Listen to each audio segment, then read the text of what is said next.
নমস্কার, আমি অনিতা। আমি চলে এসেছি সম্পূর্ণ আলাদা নতুন একটা ভিডিও নিয়ে। যে সমস্ত স্টুডেন্টদের কাছে ইতিহাস খুব কঠিন, তাদেরকে বলবো আমার ভিডিওটা একটু মন দিয়ে শোনো, তাহলেই পড়া মুখস্থ হয়ে যাবে। আগের দিন ভিডিওতে আমি সাঁওতাল বিদ্রোহের কারণ আলোচনা করেছিলাম। আজকে আমি যেটা আলোচনা করব সেটি হলো নীল বিদ্রোহের কারণ।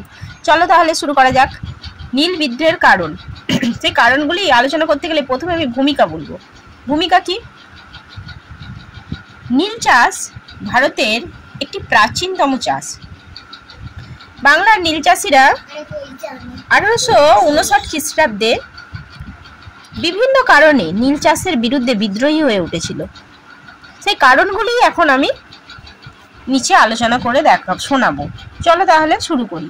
1 নম্বর কারণ, নীলকরদের অত্যাচার। নীলকররা নীল চাষিদের নানাভাবে অত্যাচার করে নীল চাষ করতে বাধ্য করত। আর যে চাষি নীল চাষ করতে চাইতো না, তাদের ওপর প্রহার, তাদেরকে আটকে রাখা, এমনকি তাদের স্ত্রী কন্যার সম্মানহানি পর্যন্ত করতে তারা দ্বিধাবোধ করতো না। এছাড়াও চাষের সরঞ্জাম সব লুট করে নিত, ঘরে আগুন লাগিয়ে দিত। এই সমস্ত অত্যাচার করে নীল চাষিদের অতিষ্ঠ করে তুলেছিল, তাই তারা বিদ্রোহী হয়ে উঠেছিল। 2 নম্বর, দাদন প্রথা। নীলকররা চাষিদের অভাবের সুযোগ নিয়ে তাদের দাদন অর্থাৎ অগ্রিম অর্থ দিত।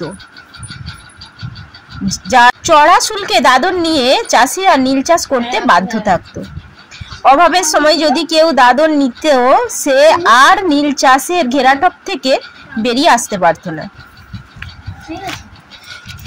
3 নম্বর পয়েন্ট কি? প্রতারণা ও কারচুপি।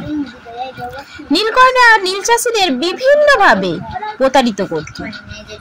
নীল কেনার সময় নীলের ওজন কম দেখাতো আর কম দামে নীল বিক্রি করতে বাধ্য থাকতো।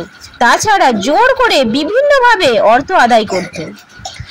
4 নম্বর পয়েন্ট, পঞ্চম আইনটা হলো 1830 খ্রিস্টাব্দে লর্ড উইলিয়াম বেন্টিং পঞ্চম আইন নামে একটি আইন ঘোষণা করেছিলেন।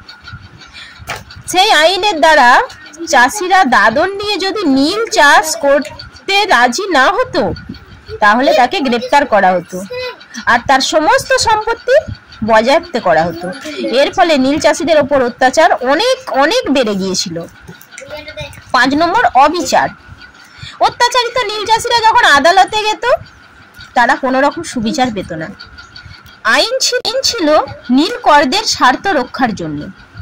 পুলিশ প্রশাসন সবাই ছিল নীলকরদের পক্ষে, আর নীল চাষিরা কোনো রকম ভাবে প্রশাসনের কাছ থেকে সুযোগ সুবিধা পেত না। উপসংহার, এই সমস্ত কারণেই নীল চাষিদের একদিন সহ্যের বাঁধ ভেঙে গেল। তারা আর তাদের সহ্য ধরে রাখতে পারল না। তারা তখন বিদ্রোহী হয়ে উঠল। এই অত্যাচারিত নীলকরদের বিরুদ্ধে যুদ্ধ ঘোষণা করলো, যার ফলস্বরূপ নীল বিদ্রোহ। নমস্কার।